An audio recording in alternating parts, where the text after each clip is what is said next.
Hello लोगोफोर, नोंथांमोनखौ आंनि चेनेलाव बयखौबो बरायनानै लाबाय।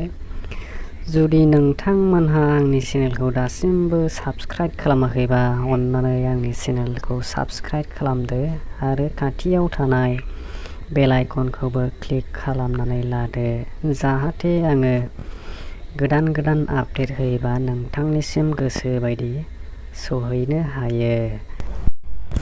हेलौ लोगोफोर, पेटिएम एकाउन्टआव माबोरैहाय जों रां खामायनो हायो बेनि सोमोन्दै नोंथांमोननि सिगाङाव दोंसे भिडिअ लानानै फैबावलायबाय।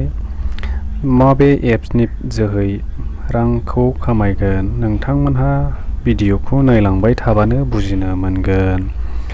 बे एप्सआव खामायनो थाखाय जों थाइसेबो इनभेस्टमेन्ट खालामनांगौ गैया, फ्रियावनो गोसोबायदि रां खामायनो हागोन।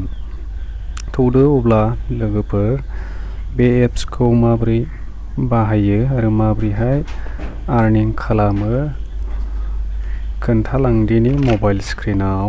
बिदिब्ला आङो दा प्ले स्ट'रखौ अपेन खालामनोसै। प्ले स्ट'राव क्लिक खालामबाय।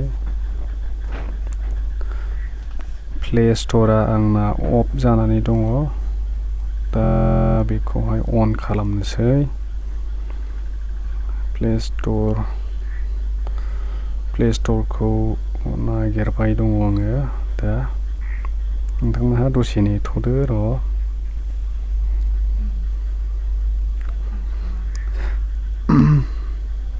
प्ले स्ट'र नै मोनबाय। प्ले स्ट'रखौ अपेन खालामनांगौ। दा प्ले स्ट'रखौ अपेन खालामफिनबाय आङो। प्ले स्ट'राव थांनानै जायखिजाया पकेट सार्च एपखौहाय क्लिक खालामबानो जाबाय। पकेट सार्च थुनानै आंना पकेट सार्चआनो बाहाय दंखायो।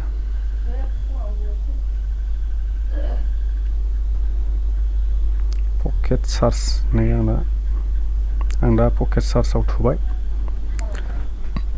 दा नोंथांमोनहाबो बेबायदिनो थुबानो जाबाय पकेट सार्च लिरनानै। आंनाथ' दा अलरेडि इनस्टल खालामनानै दंखायो दा, बेखायनो आङो दा अपेनावल' थुनांसिगोन। आङो बाहाय। आं दा अपेनाव थुनोसै, डाइरेक्ट अपेन खालामसां। बेनिखायनो अपेन जानो थांगासिनो दं, दसे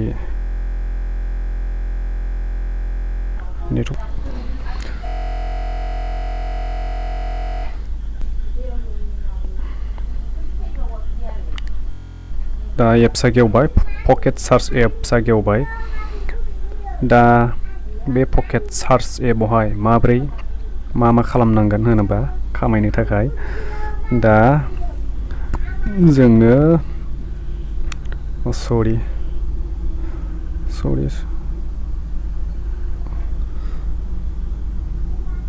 दा बे एप्सखौहाय जोङो डाउनलड खालामनांगोन। बेफोर एप्सखौहाय डाउनलड खालामनांगोन आरो डाउनलड खालामनाया बेसेबां मोनो एप्स गावबागाव एप्सआव दा नुदों नै बेहाय।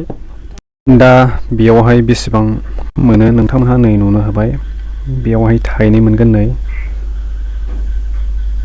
बेयावबो थाइनै, नैबाव 7 थाखा मोनगोन, नैबाव 13 थाखा मोनगोन, बाव थाइथाम मोनगोन। बेबायदिनो गावबागाव एप्सनि थाखाय बेसेबां मोनो रेट दंजोबो। बेहाय नै जोबनो गैयै एप्स आपडेट मोनबाय थागोन सानफ्रामबो। बे एप्सखौहाय डाउनलड खालामनानै आर्निं खालामनो हागोन। आरो बेल' नङा लोगोफोर, मोनसे उपाय दंबावो बेखौ खामायनो थाखाय। मोनसे उपाया जाहैबाय रेफार एन्ड आर्न। बाहायबो खामायनो हायो, रेफार खालामनानैबो आर्निं खालामनो हागोन।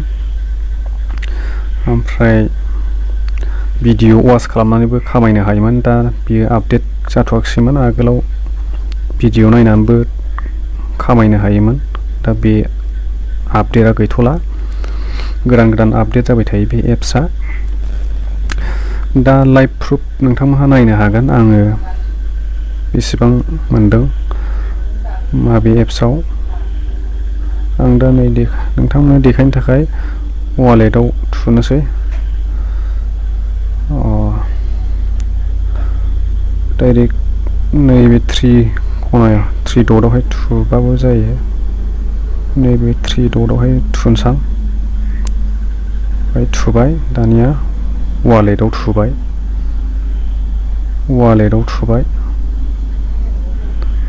वालेटआव क्लिक खालामबाय आङो